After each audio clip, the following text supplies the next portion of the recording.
Fataoriana ny fanambarana izay navoakan'ny zanaky Sofia mitaky ny fampitsarana ny fanenjehana ny sénateur Lilson René namoaka fanambarana indray androany ny zanaky Sofia manohana ny fitondram-panjakana amin'izao fotoana izao. Tany Tandalana i Madagasikara ary tsy misy ambony lalàna na mitondra ny entiny. Io fanambarana navoakan'ny zanaky Sofia manohana ny fitondrana manoloana ny raharaha sénateur Lilson. Nosiritan'izy ireo fa tsy filaminana ny faritra Sofia ary mitsipaka ny endrika fanakorontanana sy fanaratsiana ny fitondrana amin'izao fotoana izao. Izay zanaky Sofia no praiminisitra no tendren'ny filoham-pirenena. Izahay zanaky ny faritra Sofia dia fata-panaja ny ray aman-dreny.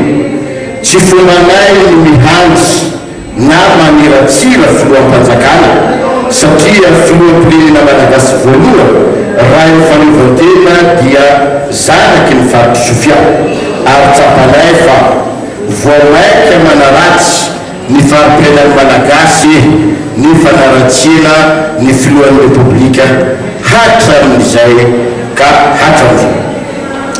Izahay zanaky ny faritra Sofia dia tia filaminana sy fombanay ny mamporisika ny olona rikolo sy ikorongana fa tsy misy tsy vita ny fifampiresana.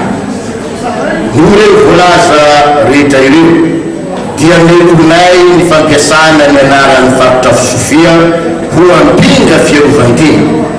Melominay ny fampiasana ny mpianatra Sofia ho fitaovana politika.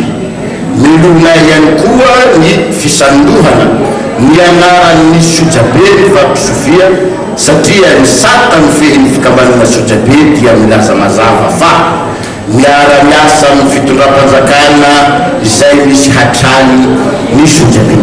Atokisanay ny fahendren'ny vahoaka Malagasy tsy mety ho voareborebo ny mpamendry fely izay matahotra ny fahatanterahany fanamby ny fitondram-panjakana hanatsarana ny sosialim-bahoaka. Namoaka fanambarana ihany koa androany ny sojabe avy amin'ny faritra Sofia nanamafy ny fanohanana amin'ny fitondrana tarihan'ny filoham-pirenena Hery Rajaonarimampianina sy ny praiminisitra Mahafaly Solonandrasana Olivier izy ireo tamin'ny fanambarany.